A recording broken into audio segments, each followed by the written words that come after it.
नमस्कार, अनादि टीवी देख रहे हैं आप और मैं हूं आपके साथ नंसी शर्मा।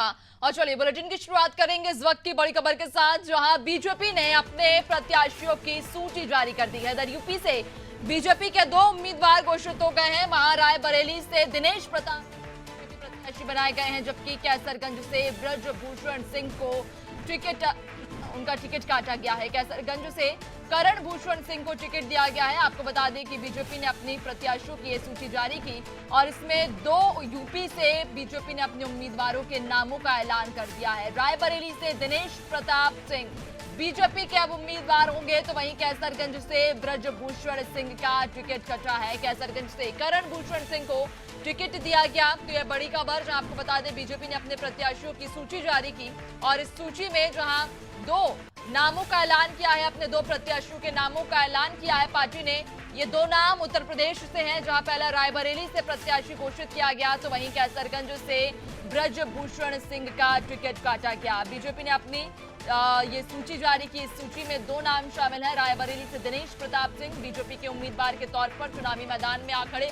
इसके अलावा कैसरगंज की अगर हम बात करें तो कैसरगंज में पार्टी ने ब्रजभूषण सिंह का टिकट काटा है। इसके बदले में यहां से बीजेपी के उम्मीदवार रहेंगे, जिनका पार्टी ने नाम का ऐलान किया। करण भूषण सिंह को यहां टिकट दिया गया है। कैसरगंज से आपको बता दें कि चुनावी मैदान में ब्रजभूषण सिंह का टिकट काटा गया और इसके बदले उनकी जगह पर अब करण सिंह को टिकट दिया है। तो बीजेपी ने अपने प्रत्याशियों की सूची जारी की।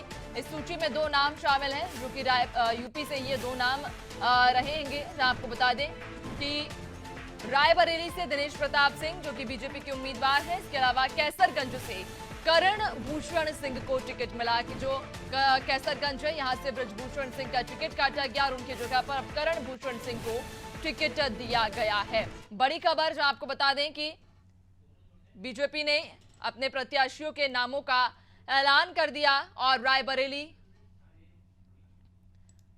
लोकसभा सीट से यहां पार्टी ने अपने नए उम्मीदवार का ऐलान किया है। दरअसल रायबरेली से दिनेश प्रताप सिंह को पार्टी ने टिकट दिया। ज्यादा जानकारी लेंगे हमारे साथ सहयोगी रायबरेली से अमर प्रताप सिंह जुड़ गए हैं। अमर प्रताप सिंह रायबरेली से, इसके अलावा हमारे साथ लखनऊ से भी सहयोगी विवेक जुड़ चुके हैं। विवेक, आपकी ओर मैं रुख करना चाहूंगी। अगर हम देखें बीजेपी के ये 2 जो प्रत्याशियों के नामों का ऐलान किया है पार्टी ने, किस आधार पर और क्या समीकरणों को साधते हुए इन 2 नामों को फाइनल किया गया है? देखिए, अगर रायबरेली की बात की जाए तो भारतीय जनता पार्टी और कांग्रेस दोनों ने ही अब तक सस्पेंस बना के रखा हुआ था। भारतीय जनता पार्टी ने अपने प्रत्याशी के नाम का ऐलान कर दिया है। दिनेश प्रताप सिंह, जो उत्तर प्रदेश सरकार में राज्य मंत्री हैं, उनको जो है टिकट दिया गया। इसके पहले भी सोनिया गांधी के खिलाफ वो 2019 में चुनाव लड़ चुके हैं। तकरीबन 1.7 लाख वोटों से उनकी हार हुई थी और सबसे प्रबल दावेदार रायबरेली की सीट से माने जा रहे थे। इसके अलावा समाजवादी पार्टी से भाजपा में शामिल हुए विधायक मनोज पांडे भी उम्मीदवारी जता रहे थे, लेकिन यहाँ पे दिनेश प्रताप सिंह को उनकी वरिष्ठता और पुराने अनुभव को देखते हुए यहाँ से टिकट दिया गया है। बात करें अगर कैसरगंज की, तो कैसरगंज से ब्रिजभूषण शरण सिंह लगातार अड़े हुए थे कि उनको टिकट मिलना चाहिए। भाजपा हाईकमान लगातार उनके संपर्क में था और उनकी पत्नी और उनके बेटे को टिकट देने की बात कही गई थी। लेकिन अगर बात की जाए ब्रिजभूषण शरण सिंह की, तो उन्होंने नामांकन का पर्चा अपने नाम से खरीदा था और एक पर्चा अपने छोटे बेटे के नाम से खरीदा था। बड़े बेटे गोंडा से विधायक है, छोटे बेटे करण भूषण सिंह की कोई राजनीतिक भागीदारी नहीं है। उत्तर प्रदेश संघ के वो अध्यक्ष हैं और ब्रिजभूषण शरण सिंह का गढ़ कहीं ना कहीं महिला पहलवानों का जो मुद्दा था वो काफी बड़ा मुद्दा था और लोकसभा का चुनाव है और हरियाणा में खासा नुकसान भारतीय जनता पार्टी को हो सकता है। तो तमाम चीजों को देखते हुए, वोटों को देखते हुए, अपने फायदे नुकसान को देखते हुए भाजपा के जो हाईकमान है, उन्होंने ब्रिजभूषण शरण सिंह से बात की और उसके बाद उनके बेटे करण भूषण सिंह का टिकट जो है कंफर्म हुआ था। सुबह ये खबरें आने लगी थी, हमने दिखाया भी था, बताया भी था और एक वीडियो सोशल मीडिया पे वायरल हो रहा था जिसमें करण भूषण सिंह अपने पिता का आशीर्वाद लेते हैं। उनके कार्यकर्ता समर्थक लगातार ब्रिजभूषण शरण सिंह और करण भूषण सिंह जिंदाबाद के नारे लगाते हैं। तो कंफर्म उसी समय हुआ था। अभी जाके थोड़ी देर पहले ऑफिशियल ये अनाउंसमेंट हुआ है कि कैसरगंज से ब्रिजभूषण शरण सिंह के बेटे करण भूषण सिंह का टिकट तय हो गया है। साथ ही साथ रायबरेली से बात करें तो दिनेश प्रताप सिंह को टिकट भारतीय जनता पार्टी ने दे दिया। इन दो सीटों पर सस्पेंस लगातार बना हुआ था। भारतीय जनता पार्टी ने नामांकन के एक दिन पहले इन दोनों सीटों पर अपने पत्ते जो है वो खोल दिए हैं और दिनेश प्रताप सिंह और करण भूषण सिंह को उम्मीदवार बनाया है। बिल्कुल यहाँ से देखने वाली बात रही है, क्योंकि कैसरगंज एक हाई प्रोफाइल सीट थी, बहुचर्चित सीट थी और अभी तक दोनों ही पार्टियों ने इस सीट पर अपने अपने पत्ते नहीं खोले थे, लेकिन बीजेपी ने अब अपने प्रत्याशी का ऐलान कर दिया है। और जिस तरह से कयास लगाए जा रहे थे कि ब्रजभूषण सिंह का शायद टिकट कट सकता है, और उसी प्रकार का ये हमें आज फैसला भी देखने को मिला है पार्टी का, जब ब्रजभूषण सिंह का टिकट काटा गया, करण भूषण सिंह को टिकट दिया गया। आप बने रहिएगा, आपसे और भी अपडेट्स लेंगे। अमर प्रताप सिंह भी हमारे साथ जुड़ गए हैं, रायबरेली से हमारे साथ सहयोगी हमारे बने हुए हैं। अमर प्रताप, रायबरेली की यदि हम बात करें तो रायबरेली से दिनेश प्रताप सिंह को टिकट दिया है यहाँ पर पार्टी ने। दिनेश प्रताप सिंह को टिकट देने के पीछे का क्या कारण आप देख पा रहे हैं? क्या समीकरण वहां के हैं? क्या लगता है दिनेश प्रताप सिंह को टिकट देने के बाद कितने समीकरण साधेंगे?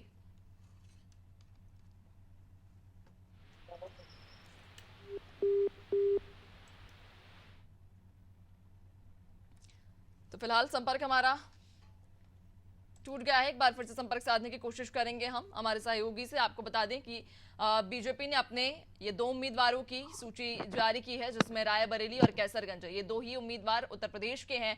और अपने उत्तर प्रदेश से दो नामों की ये सूची पार्टी ने जारी की, जहां रायबरेली से दिनेश प्रताप सिंह को उम्मीदवार बनाया है, जबकि कैसरगंज से जिस तरह से हम बात कर रहे थे, करण भूषण सिंह को टिकट दिया गया है।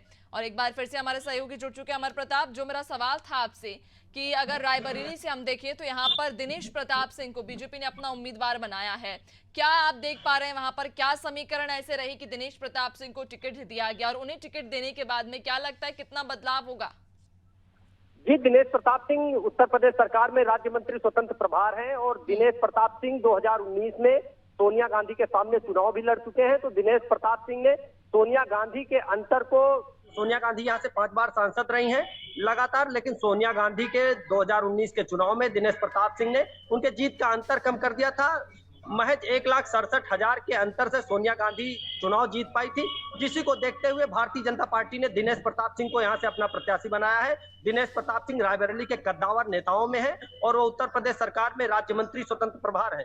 जी बिल्कुल, यानी कि एक बार फिर से दिनेश प्रताप सिंह पर बीजेपी ने भरोसा तो जताया है, लेकिन आपको क्या लगता है कि इस बार क्या समीकरण रहेंगे? रायबरेली की अगर हम बात करें तो रायबरेली में इस बार क्या दिनेश प्रताप सिंह अपना जादू दिखा पाएंगे?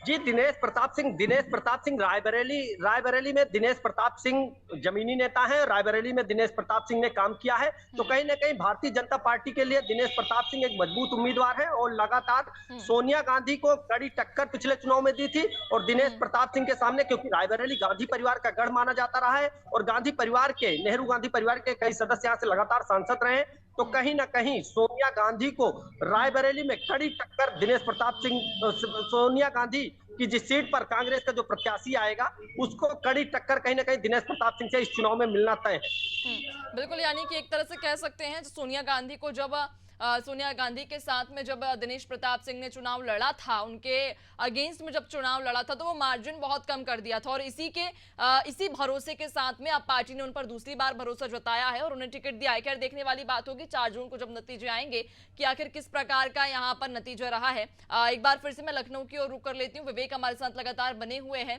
विवेक, जिस तरह से देख रहे थे कि कैसरगंज जो सीट है वो काफी हाई प्रोफाइल थी, बहुचर्चित थी, और ये कयास भी लगाए जा रहे थे कि इस बार शायद ब्रजभूषण सिंह का टिकट कट सकता है। वजह भी सबके सामने है, क्योंकि जिस तरह से देखा भी गया था कि उनके ऊपर कई सारे आरोप लगाए गए थे, और अब उनकी जगह पर करण भूषण सिंह को जब टिकट दिया गया है, तो क्या लगता है आपको कि क्या डैमेज कंट्रोल की कोशिश की गई है यहाँ पर? और अगर डैमेज कंट्रोल की कोशिश है तो कितना फायदा पार्टी को होगा? बिल्कुल पूरी कोशिश की गई है भारतीय जनता पार्टी हाईकमान के द्वारा कि जो महिला पहलवानों से जुड़े मुद्दे थे, जिसपे लगातार ब्रजभूषण सिंह का जो है विरोध किया जा रहा था, उसको डैमेज कंट्रोल करने के लिए भारतीय जनता पार्टी ने उनके परिवार के एक सदस्य को टिकट देने की बात पहले कह दी थी, लेकिन ब्रजभूषण सिंह लगातार अपनी बात पढ़े हुए थे।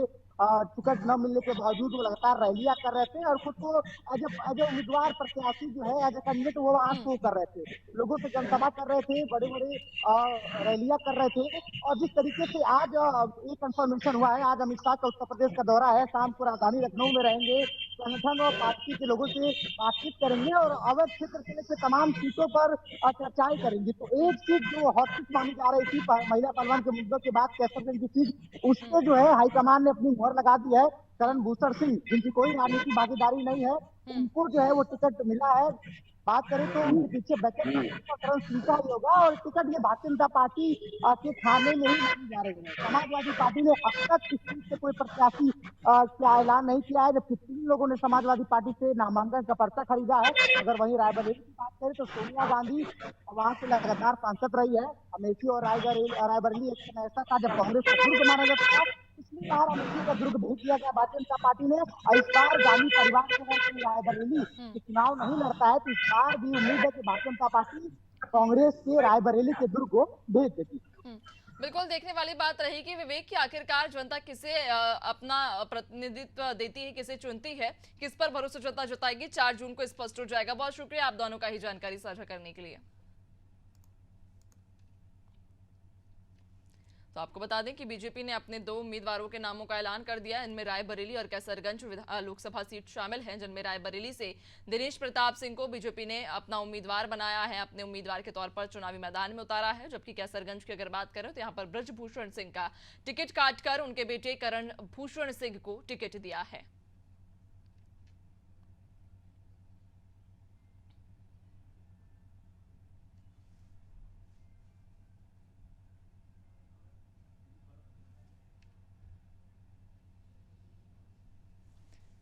तो बीजेपी ने अपने प्रत्याशियों की सूची जारी की। 2 नामों के साथ बीजेपी ने अपनी ये सूची जारी की है। इसमें रायबरेली और कैसरगंज लोकसभा सीट शामिल हैं।